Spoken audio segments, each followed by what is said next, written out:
uzi impamvu rero naguhamagariye aha ngaha no yimenya gute ari kanisa nakoze hariya kene abakristo biyongere none rero kugira abakristo biyongere mupaka tuvuge ko hari umupasiteri uvuye mu mahanga mu mahanga muri Amerika se ahari hose urumva jewe ndabatangariza ko ninga tuba dufite umupasiteri uvuye Amerika agukoraho rikaka kurumva noneho kizaba gikurikiyeho wozaza uri wa mupasiteri noneho iyo hari abashitsi baza batura cyane urumva hazaboneka ifaranga nyinshi nawe uzobonaho oya nubwo zitoboneka nje uzakore mu yawe nkeneye amafaranga cyambere ukeneye abakristo giye kuba gushakira shaka birga ni uzanshakira udufaranga urabizi sinokora iki kintu ngo ngende gutya kuguhembe nzoguhemba neza ntugira ikibazo wewe azava yose mu maturo nawe ntukazane bijya z'ibintu z'ubupagani hano nukubabwira ibintu byiza kurusa bagatura ajya amaturo yose tuzogaburira hagati kibazo sawa nje ndagiye rero sawa niyinga uzitabire kare niyinga sawa Bwana sifiwe amen hama tugiye gukomeza tutaratangira amateraniro yacu reka Dudu aduhagurukire mu karirimbo k'amashimwe Yesu ashimwe amen reka turirimbe bukeya twiyegereza Imana muri kino kibanza atawale mwambie Yesu atawale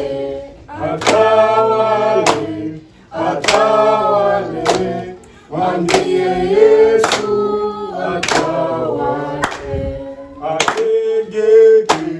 ategeke mwambie Yesu ategeke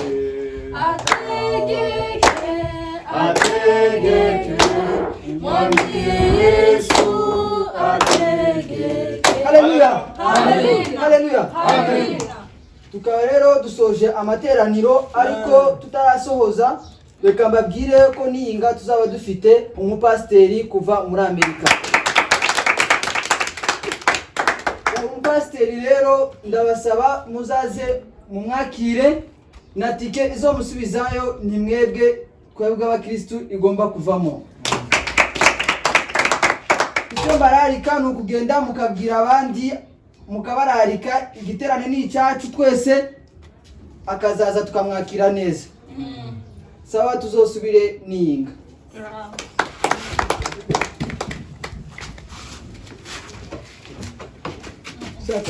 Haleluya. Nizere ko mwese mukomeye. Hama iki ni cya gihe ngo twese twakire agakiza. Ino umupasiteri kuva muri Amerika. Reka muheze ijambo abe kicho abeza kwa aka gatuti. Ijambo ni ijyaho nyakubahwa. Bwana sifiwe. Amen. Natwe no gushima Imana. Mbere na mbere dushima Imana ko twabyutse amahoro. Imana nishimwe cyane. Amen. Barantumiye kuva iyo ngiyo muri Amerika sinzi ko yabibabwiye. None nshitsanga hansanze ari kanisa rinini cyane. Kandi turabyishimiye. Amen. Nitwajanga kuba umugati. No kuba njewe mfite impano yo kwerekwa. Impano yo kwerekwa ko ndaba mbona gutya ibicika byabaye. Naka kana kabonyemo umukozi w'Imana ukomeye cyane.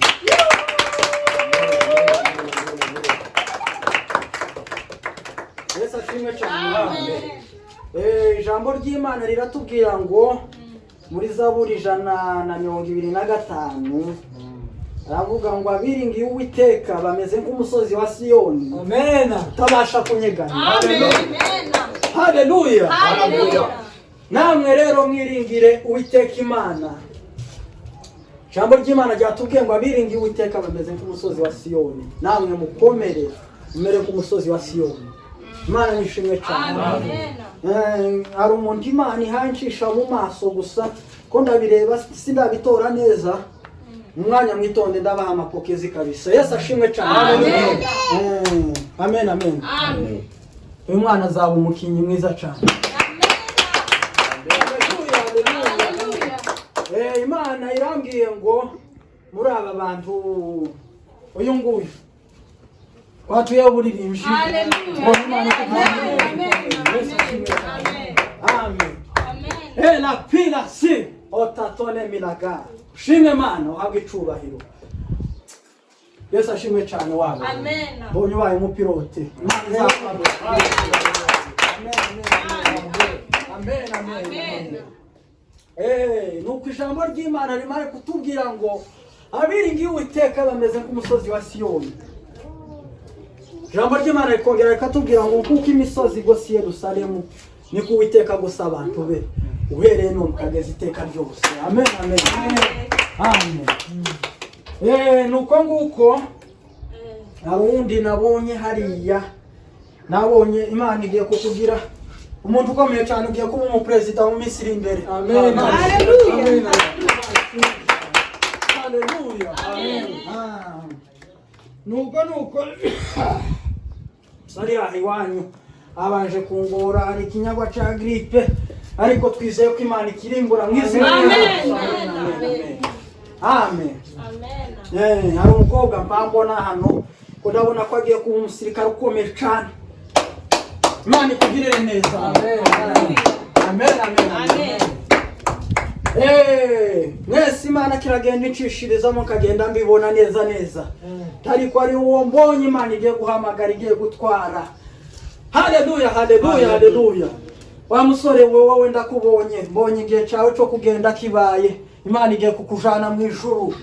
Imisatsi dore ukuntu wayigize dore ukuntu wayikaraze.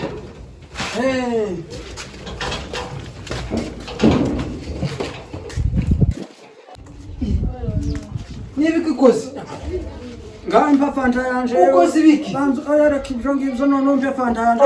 Ya ntabwo twokumvikana. We narakubwiye ati gahunda yari imeze gutya. Uvuye muri Amerika uzaza bose ubabwirize kandi ibintu byiza gusa. Kwanza hano ukaza ukavuga ngo umuntu agiye gupfa. None kuja kumana ni bibi yewe none na Mungu namwaturiye kuja kumana sinavuze ngo azoje kuzimu.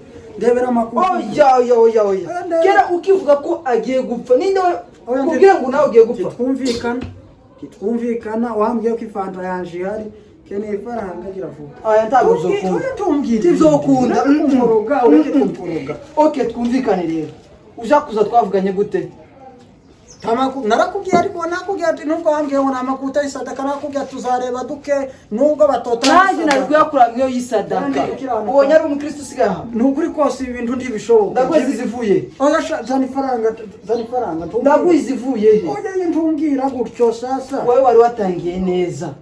Ubabwira ibyiza gusa. Kwemeraga ibyo byiza nakoze. Ubonye ari watanze sadaka. Ntabwo twageze n'igihe cy'isadaka. Na mugabo. Bose base bagenda. Oya ko ndabona tugiye gushwana nawe.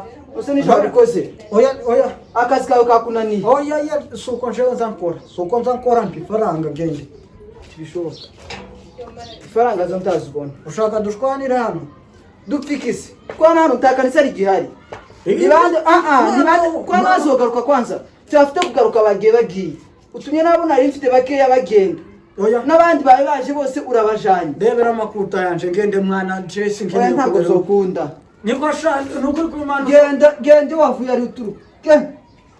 Ushobora kunkinisha gutya nkakwaturao nawe ugatangara wana uri umupasiteri uvuye wowe uri umukozi wa Satani wabumba kurabesha ngo nza kuvuga ubutumwa nguramba amakuta.